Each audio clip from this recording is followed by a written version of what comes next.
தொடர்ந்து முனைவர்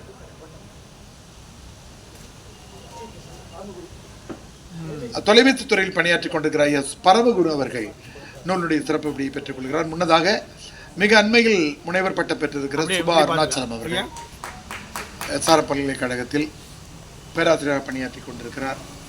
தொலைபேசி துறையில் பணியாற்றிக் கொண்டிருக்கக்கூடிய முருகேஷ் அவருடைய நண்பர் திரு பரமகுரு அவர்கள் நூலினுடைய சிறப்பு படியை தொடர்ந்து பெற்றார். வந்தவாசிலிருந்து வந்திருக்காங்களா? வந்தவாசி கீழ்கொடுங்காலூர் அங்கெல்லாம் சுற்றிட்டு இருந்த ஆள் தான் நான். அவன் நீங்கள் இன்னும் கொஞ்சம் கிட்ட நில்லுங்கம்மா. பாரதி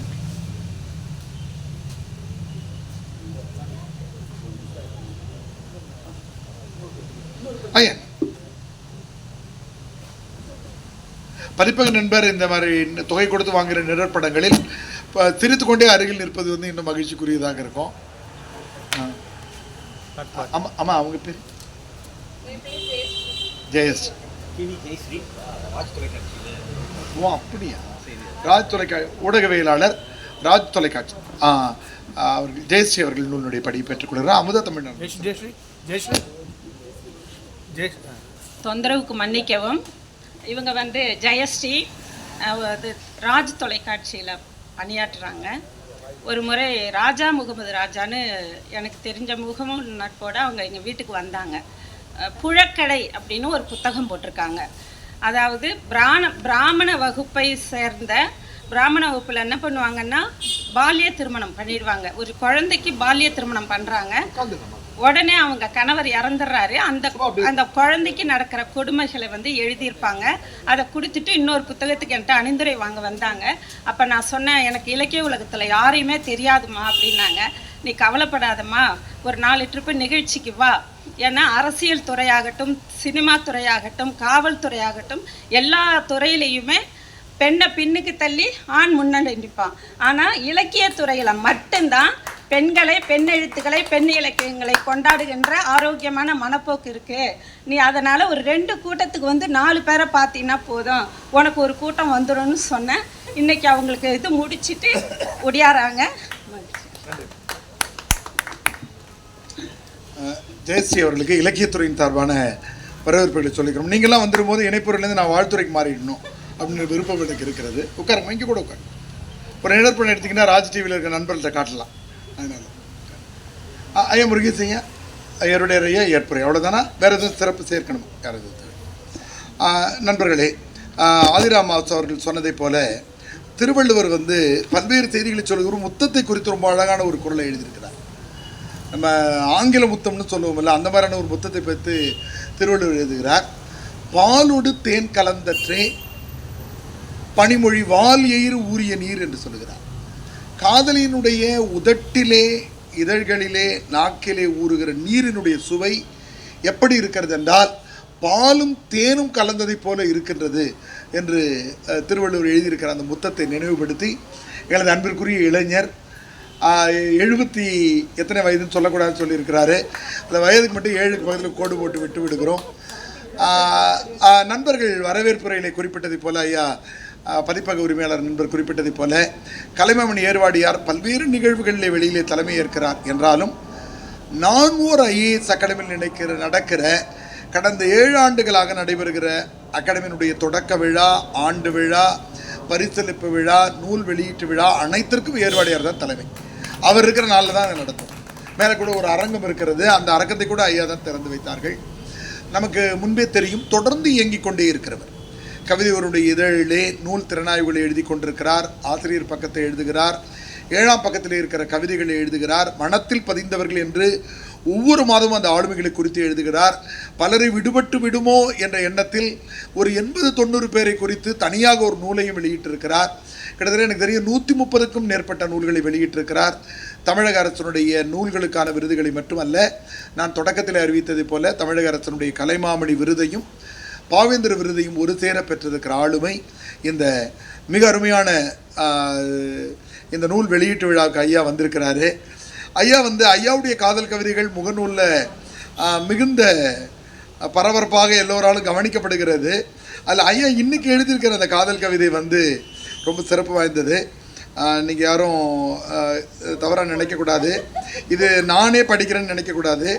ஐயா சொல்லி நீங்கள் என்னை படிங்க அப்படின்னு சொல்லியிருக்கிறாரு. அதுக்காக தான் நான் படிக்கிறேன். என்னுடைய ஐயா அவருடைய கவிதை உடனே கிடைக்கல. நான் இணைப்பறைக்கு நிறைவாக அதுதான்மா, அதுதான் திருமணத்துக்கு பிறகு காதலிக்க, அந்த பொருள் எனக்கு தெரியுது, நேராக படிக்கலான்னு பார்த்தா கிடைக்கல. திருமணத்துக்கு பிறகு காதலிக்கலாமான்னு கேட்டேன். மனைவி வந்து அதுக்காக என்ன காதலிச்சிங்களேன்னு சொன்னாங்க. நான் யாரை காதலிக்கிறேன் என்று சொன்னேன். இப்போது நான் கட்டு போட்டுக்கிட்டு மருத்துவமனையில் இருக்கிறேன் அப்படின்னு போட்டிருக்கிறாரு. திருமணத்திற்கு பின் காதலிக்கலாமே என்றேன். தாராளமாக என்றால் மனைவி. அது நான் உனக்கு செய்யும் துரோகம் அல்லவா என்றேன். மருத்துவமனையில் கட்டு போட காத்திருக்கிறேன் என்று போட்டிருந்தார். அங்கேருந்து ஐயா அழைத்து வந்திருப்பார் என்று நம்புகிறேன். ஐயா அவர்கள் எப்பொழுதும் இளமையாக மற்ற கவிஞர்களுடைய வளர்ச்சியில் மிகுந்த மனமகிழ்ச்சி அடைகிற எங்களது பெருமைக்குரிய கலைமாமணி ஏர்வாடியார் அவர்களுடைய தலைமை வாழ்த்துறையை நமது கைத்தட்டல்களோடு அன்பு பாராட்டி வருகிறேன்.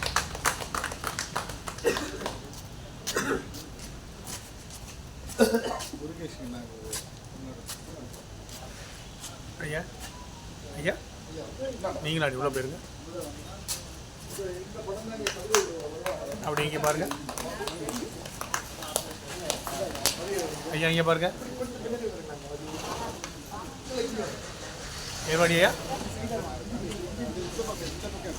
நீங்கள் மறப்பீங்க அவரான்னு ஒரு கேள்வி.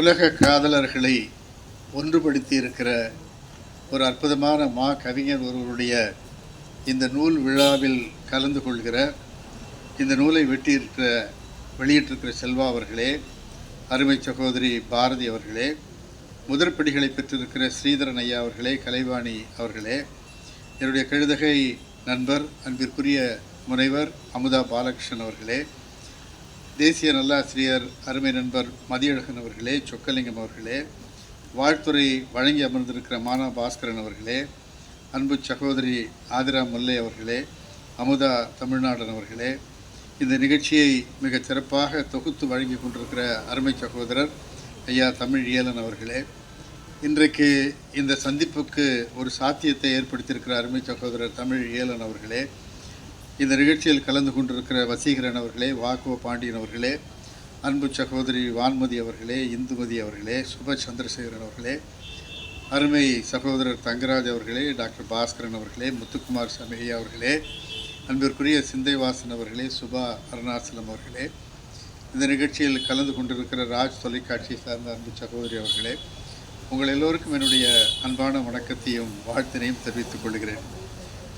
நான் அடிக்கடி என்னுடைய கழுதகை நண்பர் தமிழியலன் அவர்களிடம் ஒன்று சொல்வதுண்டு. முதலிலேயே என்னை அழைத்து விடுங்கள் என்று நான் சொல்வேன். ஒரு தடவை கூட அவர் என்னை முதலில் அழைத்து விடுவதில்லை. ஏனென்றால் நானும் ஒவ்வொரு முறையும் எல்லா புத்தகங்களையும் படித்து பக்கங்களை மடித்து வைத்திருப்பேன். ஆனால் ஒவ்வொரு முறையும் ஒவ்வொருவரும் அதை சொல்லுகிற போது அதை மடிப்புகளை நீக்கி கொண்டிருப்பேன். ஆனால் இன்றைக்கு 2 கவிதைகள் மட்டும் தப்பித்திருக்கின்றன. 3 கவிதைகள் வைத்திருந்தேன். அந்த கடைசியாக வந்த ஆதிரா முல்லை அம்மா அவர்கள் ஒன்றை நீக்கிவிட்டு போய்விட்டார்கள். 2 இருக்கிறது. இந்த கவிதை தலைப்பு எனக்கு மிகவும் பிடித்திருக்கிறது. அதாவது முத்தம் என்பது உதடிகளில் அல்ல என்று அவர்கள் தலைப்பு, ஒரு கவர்ச்சிகரமான ஒரு தலைப்பு இது. முத்தம் என்பது உதடிகளில் அல்ல என்றால் பின் வேறு எங்கே என்கிற ஒரு சந்தேகம் எல்லோருக்கும் வர வேண்டும் என்பதற்காக அந்த தலைப்பை தந்திருக்கிறார். இதை சொல்லுகிற போது நான் எழுதிய கவிதை ஒன்று நினைவுக்கு வருகிறது. ஒரு அற்புதமான கவிதை. கவிதையை எழுதிய கைகளுக்கு நான் முத்தமிட வேண்டும், கவிதை எழுதிய கைகளுக்கு நான் முத்தமிட வேண்டும். எங்கே உங்கள் கைகளை காட்டுங்கள் என்றால் என் காதலி. நான் எங்கே கைகளால் எழுதினேன், உதடுகளால் அல்லவா உச்சரித்தேன். என் கவிதையை உதடுகளால் அல்லவா சொன்னேன் என்று அவள் சொன்னபோது அங்கேயே குறும்புத்தனமாக ஆரம்பித்து விட்டது. நான் இது 20 அல்லது 25 வயதுகளில் வர வேண்டிய ஹார்மோன் 70 வயதுக்கு பிறகு வந்தது தான் ஒரு விசித்திரம். இல்லை, அதுக்கு பெரிய காரணம் ஒன்று இருக்கிறது. நான் பள்ளி பருவத்திலும் சரி, கல்லூரி பருவத்திலும் சரி, என்னுடைய தந்தையார் என்னுடைய கவிதைக்கும் காதலுக்கும் முற்றிலும் எதிரானவர். அவர் நான் கவிதை எழுதுவதை கண்டால் கையை ஈட்டி அடித்து விடுவார். அந்த அளவுக்கு ஒரு கடுமை. அப்போது கவிதையும் ஒழித்துத்தான் நான் செய்ய வேண்டியிருந்தது. ஆனால் காதலை ஒழித்து செய்வதற்கு யாரும் தயாராக இல்லை. என்னுடைய சொந்த அத்தை பெண்கள் கூட என்னை காதலிக்கவில்லை. பாருங்க, வான்மதிக்கு எவ்வளோ சந்தோஷம். இப்போதெல்லாம் அந்த முகநூலில் வருகிற கவிதைகளை பார்த்து என்னுடைய பேரன் என்னுடைய மனைவிக்கு தொலைபேசுகிறான், தாத்தாவை கொஞ்சம் அடங்க சொல்லுமா, எனக்கே ரொம்ப வெக்கமாக இருக்குது, என்னோடு படிக்கிற மாணவர்கள் என்னை கிண்டல் செய்கிறார்கள், உங்கள் தாத்தாவுக்கு இப்போது தான் வாலிபம் திரும்புகிறதா என்று அவரை அடங்க சொல் என்று சொன்னபோது என்னுடைய மனைவி சொல்வாள், உங்கள் தாத்தாவுக்கு தைரியமே கிடையாது, அவர் காதலிப்பது என்னை தவிர வேறு யாரும் இல்லை என்று அவர் சொல்வார். அது ஓரளவுக்கு உண்மைதான். அதாவது முதலில் அப்பாவுக்கு பயந்து நான் காதலில் ஈடுபடுவதில்லை, காதல் கவிதைகளையும் அதிகமாக எழுதுவதில்லை. இப்போது அளவுக்கு அதிகமாக என் மனைவி மீது நான் பெரிய பாசம் வைத்திருக்கிறேன். ஆதிராமல்லை அவர்கள் இதை சொல்ல வேண்டிய எங்கள் வீட்டுக்கு வரும்போது வான்மதி அவர்களும் சொல்லலாம், என் மனைவியை நான் வேறு எப்போதை காட்டிலும் இப்போது தான் மிக அதிகமாக நேசிக்கிறேன். அப்போது அப்பாவுக்கு பயந்து நான் காதல் செய்ததில்லை, இப்போது நான் என் மனைவிக்கு பயந்து காதல் செய்வதில்லை. ஆகவே நான் முனிவராக வாழ்ந்து கொண்டிருக்கிறேன் என்பதுதான். இந்த ரஸ்புட்டின் ஒரு பெரிய முனிவர் ஒருத்தர் இருந்தார், உண்ணான ஒரு அயோக்கியா. அதே போல் ஒரு முனிவராக நான் வாழ்ந்து கொண்டிருக்கிறேன். இந்த முத்தம் என்பது எங்கெல்லாம் விடலாம் என்று வருகிற போது எனக்கு வலம்புரி ஜான் அவர்கள் நினைவுக்கு வருகிறார். ஒரு முறை என்னுடைய நூல் ஒன்றினை அவரிடம் தந்து அதற்கு அணிந்துரை வேண்டும் என்று நான் கேட்டேன். அந்த அணிந்துரையில் அவர் எழுதியிருந்தார், என்னுடைய பாசம் குழைந்த வார்த்தைகளை வைத்து அவருடைய அந்த பரு விரல்களுக்கு நான் முத்தமிடுகிறேன் என்று சொன்னார். அப்போது தான் எனக்கு தெரிந்தது, எது மிக சிறப்பாக இருக்கிறதோ அந்த இடத்தில் முத்தமிடுவது என்பது தமிழர்களுடைய ஒரு பண்பாடாக இருக்கிறது. குழந்தைகளுடைய கன்னம் மிக அழகாக இருக்கும், அன்றலர்ந்த மலரை போல இருக்கும். ஆகவே குழந்தைக்கு எல்லோரும் கன்னத்தில் தான் முத்தமிடுவார்களே தவிர உதடுகளில் முத்தமிடுவதில்லை. அதே போல கண்களில் முத்தமிடுவார்கள், கைகளில் முத்தமிடுவார்கள், விரல்களில் முத்தமிடுவார்கள். இது எங்கே இடுகிறோம் என்பதில் தான் நம் உணர்வு இருக்கிறது. யாரும் முறை தவறி இதழ்களில் முத்தமிடுவதில்லை. இதழ்களில் முத்தமிடுகிறார்கள் என்றால் அங்கே காமம் இருக்கிறது என்று பெயர், அங்கே அன்பு இருக்கிறது என்று யாராவது சொன்னால் அது அப்பட்டமான ஒரு பொய். அப்படி பார்க்கிற போது நான் கவிஞர்களை பற்றி சொல்கிற போது அவர்கள் எல்லோரும் நன்றாக காதல் கவிதை எழுதுகிறார்கள். எனக்கு ஒரு நாள் பலசரமாக நான் பார்த்ததில் கவிஞர்கள் காதல் கவிதை எழுதுவதோடு சரி, இவர்கள் எல்லோரும் காவியங்கள் எழுதுவார்களே தவிர காரியங்களில் ஈடுபட மாட்டார்கள். இந்த பாலியல் சீண்டல்களில் பெரும்பாலும் சம்பந்தப்பட்டவர்கள் பிரியாணி கடைகளாக இருக்கிறார்கள், அரசியல்வாதிகளாக இருக்கிறார்கள், ஆசிரியர்களாக இருக்கிறார்கள், பள்ளிகள் நடத்துகிறவர்களாக இருக்கிறார்கள், போலீஸ்காரர்களாக இருக்கிறார்கள், கடைக்காரர்களாக இருக்கிறார்கள். ஆனால் கவிஞர்களுடைய பெயர் எந்த ஏட்டிலும் இதுவரை வந்ததில்லை. பாலியல் சீண்டலில் ஈடுபட்டதாக எந்த கவிஞனையும் எந்த பத்திரிகையாளரையும் இதுவரை நான் பதிவு பார்த்ததே இல்லை. அதான் சொல்கிறேன், அது இந்த இல்லை, இவங்க இது வேறு ஆசிரியர்கள், பாடம் கற்றுத்தருகிற ஆசிரியர், நீங்கள் வாழ்க்கையை கற்றுத்தருகிற ஆசிரியர்கள். ஆகவே கவிஞர்கள் மிக நல்லவர்கள் என்று சொல்லி கொண்டிருந்தால்தான் எங்களுடைய காலம் சரியாக கழியும். ஆகவே நான் கவிஞனாக இருப்பதில் மிகுந்த மகிழ்ச்சி அடைகிறேன். சில நேரங்களில் என்னுடைய மனைவி கேட்பதுண்டு, காதல் கவிதை எழுதுகிறீர்களே, எப்படி நீங்கள் சரியாக இருக்கிறீர்களா என்ற போது நான் சொல்வேன், குலைக்கிற நாய் ஒருபோதும் கடிக்காது என்று நான் சொல்லுவேன். ஆனால் அவள் சொல்லுகிறார், ராஜபாளையத்தில் ஏதோ ஒரு வகை நாய் இருக்கிறதா, அது குலைக்கவும் செய்யுமாம் கடிக்கவும் செய்யுமாம். ஆகவே சில நேரங்களில் நாங்கள் குலைக்கவும் செய்வோம் கடிக்கவும் செய்வோம் என்று நம்பிக்கொண்டிருக்கிறார்கள். அந்த வகையில் இந்த கவிதை மிக அற்புதமான கவிதை தொகுப்பாக இருக்கிறது. இந்த கவிதையில் நிறைய கவிதைகளை நான் குறித்து வைத்திருந்தேன்.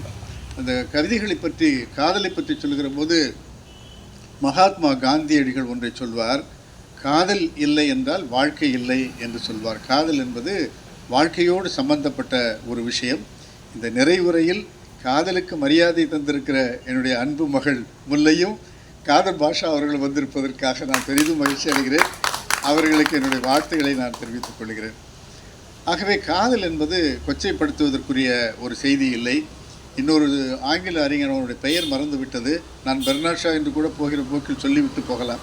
பெயர் மறந்த போதெல்லாம் பலர் வந்து பெர்னாட் ஷா என்கிற பெயரை சொல்லிவிட்டு போய்விடார்கள். அதை சொல்ல விரும்பவில்லை, அந்த ஆசை எனக்கு தெரியவில்லை. அவர் சொல்கிறார், நீ எப்படி இருக்கிறாய் என்பதை விடவும் உன்னோடு பழகத் தொடங்கிய போது நான் எப்படி இருக்கிறேன் என்பதுதான் எனக்கு மிகுந்த ரசனைக்குள்ளானதாக இருக்கிறது. ஒரு காதலி எப்படி இருக்கிறாள் என்பதை காட்டிலும் அந்த காதலை பெற்ற பிறகு காதலியோடு பழகுகிற போது நான் என்னை எப்படி பார்க்கிறேன் என்பதில் தான் காதல் இருக்கிறது என்கிற ஒரு செய்தியை சொல்லுகிற போது, காதல் என்பது ஒரு மகத்தான மாற்றத்தை ஒரு மனதில், குறிப்பாக இளைஞருடைய மனத்திலும் ஏற்படுத்துகிறது என்பதால், ஆதலால் காதல் செய்வீர் என்று மகாகவி பாரதி பாடியிருக்கிறான். ஆகவே எல்லோரும் காதலிக்க வேண்டும். என்ன, கல்யாணத்துக்கு முன்னாடி காதலிக்கணும்.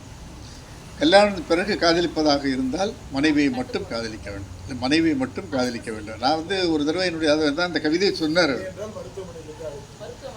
இல்லை மருத்துவமனையில் இருக்க வேண்டி இருக்கும் என்று அவர்கள் எழுதியிருக்கிறார்கள். ஒரு அற்புதமான ஒரு கவிதை தொகுப்பு. இந்த தொகுப்பில் எல்லா கவிதைகளையும் நான் ரசித்தேன், குறிப்புகளை எடுத்து வைத்தேன். இன்னும் சொல்லப்போனால் இங்கு தான் இந்த நூலை நான் பார்க்கிறேன். இந்த நூலை மிகச்சிறப்பாக தயாரித்திருக்கிற ஐயா நல்லு அவர்களுக்கு என்னுடைய அன்பான வாழ்த்துகளையும் பாராட்டுகளையும் தெரிவிக்க வேண்டும். ஒரு கவிதை நூலுக்கு அதனுடைய கண்டென்ட் எவ்வளவு இன்றியமையாததோ அதே போல் அதனுடைய வடிவமைப்பு மிக இன்றியமையாதது என்பதை நான் புரிந்து கொண்டிருக்கிறேன். அவரிடம் ஒரு நூலை செய்து தர வேண்டும் என்று கேட்டுக்கொண்டிருக்கிறேன். ஞாயிற்றுக்கிழமைகளில் நான் பொய் பேசுவதில்லை என்பது அதனுடைய தலைப்பு. நல்ல வேளை இன்றைக்கு ஞாயிற்றுக்கிழமை இல்லை, ஆகவே நான் சொல்வதெல்லாம் உண்மை என்பதாக சொல்லி முருகேஷ் அவர்களை நான் பாராட்டுகிறேன். பெருமக்கள் பேசியிருக்கிறார்கள், எல்லோரும் மிகச் சிறப்பாக பேசியிருக்கிறார்கள். கரும்பு தின்ன கூலியா என்று கேட்பார்கள். கரும்பு தின்ன கூலி பெறாமலேயே அவர்கள் எல்லோரும் கரும்பை பேசியிருக்கிறார்கள். 2 கவிதைகளை மட்டும் நான் சொல்லி விடைபெறுவேன். அதில் ஒன்று நேயர் விருப்பம் என்பதைப் போல என்னுடைய கழுதகை நண்பர் அமைதியாகவே அமர்ந்திருக்கிற அன்பு தோழர் அமுதா பாலகிருஷ்ணனுடைய கவிதை. இறுக்கி அணைக்கிறேன், கம்பளிக்குள்ளிருந்து திமிரிக்கொண்டு வெளியேறும் நீ கொண்டு போகிறாய் கொஞ்சமாய் என் மூச்சு காற்றையும் என்பது காதலினுடைய உச்சமாக இருக்கிறது, காதலினுடைய செயற்பாடாகவும் இருக்கிறது. இறுக்கி அணைக்கிறேன், கம்பளிக்குள்ளிருந்து திமிரிக்கொண்டு வெளியேறும் நீ கூடவே கொண்டு போகிறாய் கொஞ்சமாய் என் மூச்சு காற்றையும் என்கிற கவிதை எனக்கு மிகவும் பிடித்திருந்தது. அதே போல் ஆண்டுதோறும் எல்லோரும் பரிமாறிக் கொள்வதென்னவோ காதலர் தின வாழ்த்துக்களைத்தான், ஆனாலும் ஒரு முறை கூட சொன்னதே இல்லை காதலர்களுக்கு வாழ்த்துகள் என்கிற கவிதை ஆதரா விட்டிருக்கலாம், என் மீது கருணை கொண்டு விட்டிருக்கலாம். பொதுவாக நாம் எல்லோருமே தினங்களை நன்றாக கொண்டிருக்கிறோம். அன்னையர் தினத்தை கொண்டாடுகிறோமே தவிர அன்னையரை கொண்டாடுவதில்லை. அதே போல் தந்தையரை கொண்டாடுவதில்லை, ஆனால் தந்தையர் தினத்தை கொண்டாடுகிறோம். நண்பர்களை கொண்டாடுவதில்லை, ஆனால் நண்பர்கள் தினத்தை கொண்டாடுகிறோம். எனக்கு தெரிய பலர் காதலிகளை கொண்டாடி கல்யாணம் பண்ணுகிற வரைக்கும் காதலிகளை கொண்டாடி விட்டு கைகழுவி விட்டு விடுகிறவர்களையும் நான் பார்த்திருக்கிறேன். மிகப்பெரிய வெற்றியாளர்கள் கூட காதலை அவர்கள் எழுதியிருக்கிறார்களே தவிர கல்யாணத்தை அவர்கள் எழுதவே இல்லை என்பது வருத்தத்திற்குரியது. ஆகவே காதலை கொண்டாடுவதை காட்டிலும் காதலர்கள் ஒருவரை கொண்டாட வேண்டும் என்கிற ஒரு அற்புதமான ஒரு கவிதையை தந்திருக்கிற அவரை நான் பாராட்டுகிறேன். அப்புறம் ஒரு செய்தியை அதை நான் அவரை உறுதிப்படுத்தி கொண்டேன். நீ வரும்போது வழியில் உள்ள ஏரிகளும் குளங்களும் என்றாவது நீ குளிப்பாய் என மோட்சம் பெற காத்திருக்கின்றன. இந்த ஏரிகளும் குளங்களும் அந்த தேவதைகள் குளிக்கிற போது மோட்சம் பெறுகின்றன என்கிற ஒரு நம்பிக்கை இருக்கிறது. ஆனால் கூடவே அவர் ஒரு செய்தியை தந்திருக்கிறார்கள், தேவதைகள் ஒருபோதும் குளிப்பதில்லை என்கிற ஒரு செய்தியை சொல்லி இருக்கிறார். எனக்கு புரியவே இல்லை. ஒரு நாள் குளிக்கவில்லை என்றாலும் கூட இந்த தேவதைகள் பக்கத்தில் போக முடியாமல் ஆகிவிடுகிறது. இவர்கள் எப்படி குளிக்காமல் இருக்கிறார்கள் என்று அவரிடம் கேட்டேன். தேவைகள் குளிக்காமல் இருந்தாலும் கூட அவர்கள் வருகிற போது நறுமணம் பரவி இருக்கிறோம் என்கிற ஒரு செய்தியை சொன்னார். நறுமணம் பரவி இருக்கிற தேவதைகளை நாம் இனிமேல் தேடுவோம். ஒரு நல்ல கவிதை. இப்படி பல்வேறு செய்திகளை தந்திருக்கிற அவருக்கு என்னுடைய அன்பான வாழ்த்துக்களையும் பாராட்டுகளையும் தெரிவித்துக் கொள்கிறேன். என்னுடைய அன்பு சகோதரர் முருகேஷ் அவர்களை பற்றி சொல்கிற போது மிகுந்த மகிழ்ச்சியும் நிறைவும். அவருக்கு ஒரு அருமையான ஒரு காதலி கிடைத்திருக்கிறார். அந்த காதலி அவருக்கு மனைவி ஆகியிருக்கிறார். அதே போல் வெண்ணிலா அவர்களுக்கு மிகச்சிறந்த காதலர் கிடைத்திருக்கிறார். அந்த காதலர் அவருக்கு நல்ல கணவராகவும் இருக்கிறார். இந்த இருவருக்கும் 2 குழந்தைகள் மிக அழகாக கிடைத்திருக்கிறார்கள். என்னுடைய கழுதகை நண்பர் தமிழியலன் அவர்களுக்கு கிடைத்ததைப் போல, கண்ணம்மா அவர்கள் கிடைத்ததைப் போல என்று கூட கூடுதலாக சேர்த்து கொள்ளலாம். அப்படி சொல்லியிருக்கார். பின்னாடி அதான் சொல்லிட்டு இருக்கார், கண்ணம்மாவை விட்டு விட்டீர்களே என்று அவர் சொன்னார். அதனால் தான் சொல்லுகிறேன். ஆகவே ஒரு மிகச்சிறந்த ஒரு வாழ்க்கையை, காதலுக்கு வெற்றி என்றால் காதலர்கள் எப்படி வாழ்ந்து கொண்டிருக்கிறார்கள் என்பதை பொறுத்தது. அந்த வகையில் இந்த நூல் வெற்றி இருப்பதைப் போல இந்த நூலாசிரியர் கவிஞர் முருகேஷ் அவர்களும் வாழ்க்கையில் வெற்றி பெற்றிருக்கிறார்.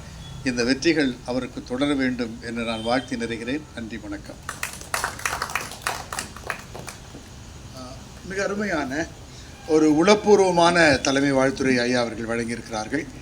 நூலாசிரியருக்கு மட்டுமல்ல, பதிப்பாளருக்கும் மகிழ்ச்சியை கொடுத்திருக்கிறார். ஞாயிற்றுக்கிழமையில் தான் பொய் பேசுவதில்லை என்ற அடுத்த நூலை நாற்கரம் பதிப்பகம் வெளியிட இருக்கிறது என்ற வாழ்த்து முத்தங்களை அவருக்கும் தெரிவித்திருக்கிறார். மட்டுமல்லாமல் கவிதையிலே இருக்கிற செய்திகள், காதலை குறித்த செய்திகள், முத்தங்களை குறித்த செய்திகள். கண்ணன் பாட்டில் குழந்தைக்கு முத்தம் தருகிற போது உச்சி தன்னை முகர்ந்தால் கர்வந்தான் ஓங்கி வளருதடி என்று பாரதி எழுதுவார். அப்படி அந்த முத்தத்தை குறித்து மிக அருமையான தலைமை உரை வழங்கியிருக்கிற ஏர்வாடியார் அவர்களுக்கு நமது கைத்தட்டல்களால் மீண்டும் ஒரு முறை நன்றியை சொல்லி மகிழ்கிறோம். இந்த இடத்தை முருகேஷ் தேர்ந்தெடுத்ததுக்கு சின்ன துணை காரணங்களும் இருக்கின்றன. ஒன்று கண்ணம்மாள் எனக்கு எதிர் வீடு தான். நான் அப்படி தான் சொன்னேன் லேனா தமிழ்வான்ட்டு. அவர் கேட்டார், கல்யாணத்துக்கு முன்னாடியா கல்யாணத்துக்கு அப்புறமா அப்படின்னு கேட்டார். கல்யாணத்துக்கு முன்னாடி கண்ணம்மா எனக்கு எதிர் வீடு தான், அங்கே உட்காந்துருக்கவங்க தான். என்ன மாதிரி அழகாக இருப்பாங்க, அதில் எளிதாக கண்டுபிடிச்சிடலாம் அவங்களால. ஒரு மகிழ்ச்சி என்னன்னாக்கா, 95 எனக்கு கல்யாணம் ஆகும்போது நான் முடியாட்சிக்கு ஆதரவாளனாக இருந்தேன். எதிர் வீட்டில் கண்ணம்மா இருந்தாங்க, மாடியில் இருந்தாங்க. அவங்க அங்கேருந்து பார்க்கும்போது எனக்கு கொஞ்சம் தான் முடி கொட்ட ஆரம்பிச்சிருந்தது. நான் இப்போ சுற்றி பரப்பளவில் இருந்த முடிகள்லாம் வச்சு அதை மறைச்சி வச்சுருந்தேன். திருமணமான பிறகு தான் கண்ணம்மா அவர்கள் கண்டுபிடித்தார்கள். நானும் கண்ணம்மா காதல் திருமணம் என்பதால் முருகேஷ் இந்த இடத்தை தேர்ந்தெடுத்திருக்கக்கூடும். அதற்காக அவருக்கு நான் நன்றியை தெரிவிக்கிறேன். உள்ளே இருக்கிறாங்க. அப்போலவே எங்களது அன்பு மகள் காத்தா தமிழ் முல்லை காதர் பாஷா அவர்களுடைய திருமணம் இப்போது ஜனவரி 19ஆம் தேதி நடைபெற்றது. அது நான் ஒரு பெற்றோராக இருந்து இல்லாமல் ஒரு நண்பராக இருந்து முத்தத்தை குறித்த ஒரு ரகசியத்தை முல்லையினுடைய அனுமதியோடு நான் சொல்லிக்கொள்ள விருப்பப்படுகிறேன். அவர்களுக்கு திருமண உறுதிப்பாடு டிசம்பர் 5 முடிந்த பிறகு அவங்க வீட்டை விட்டு வெளியில் கிளம்புகிற போது நானும் கண்ணம்மாவும் அந்த வெளியில் நின்று இருட்டில் லைட்டில் தான் நிறுத்திட்டு இவங்க 2 பேரும் என்ன பண்ணி கொள்கிறார்கள் என்று பார்ப்பேன். அவர்கள் கையிலே முத்தம் கொடுத்து கொள்கிறார்கள் என்ற செய்தியை உங்களிடத்தில் ஒரு தந்தையாக நண்பனாக இருந்த செய்தியை சொல்லி, எனவே அந்த முத்தத்தை குறித்த கவிதைகளை படித்து கொண்டிருக்கிற முல்லை இந்த நூலை குறித்து ஏதாவது 2 நிமிடம் பேசணும் விருப்பப்படுறியாடா நீ வரீங்களா? சரி, அவர்களுக்கு நமது திருமணத்துக்கு வர முடியாத நண்பர்கள் அவரோடு குழு நிழற்படம் எடுத்து வாழ்த்துக்களை சொல்ல விரும்புகிறார்கள். அந்த அடிப்படையில் காதர் பாஷாவையும் நம்முடைய தமிழ் முல்லையும் இங்கே அழைக்கிறோம். காதர் பாஷாவுடைய திருமணம் தெரிந்த உடனே உடனடியாக அந்த திருமணத்துக்கு ஒப்புக்கொண்டவங்க துணைவியார் தான். தெரிந்த உடனே அடுத்த 1 மாதத்துக்குள்ளே கல்யாணம் அப்படின்ட்டாங்க. எங்கள் பொண்ணு பயந்துட்டு இருந்தது என்ன சிக்கல் வரப்போகுதுன்னு. கண்ணம்மா நீங்களும் வாங்கம்மா, நீங்களும் வந்து நிழற்படத்தில் நில்லுங்க. ஆமாம், வான்மதி அம்மா வாங்க. மனபாஸ்கரன் ஐயா நம்ம குழு நடுவில் இல்லைம்மா. முருகேஷ் ஐயா பக்கத்தில் நடுவில் நில்லுங்க. முல்லை ஒரே ஒரு குழு நிழற்படத்துக்கு பிறகு ஐயாவுடைய ஏற்புரை. முல்லை அந்த பக்கம் ஐயா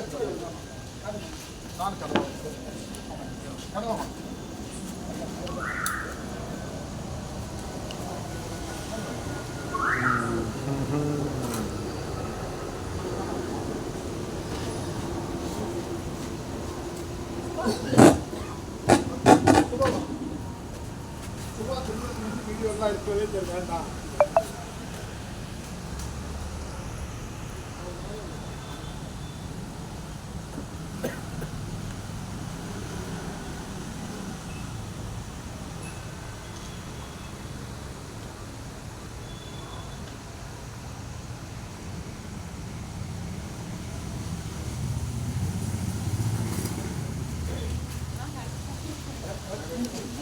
Thank you, sir.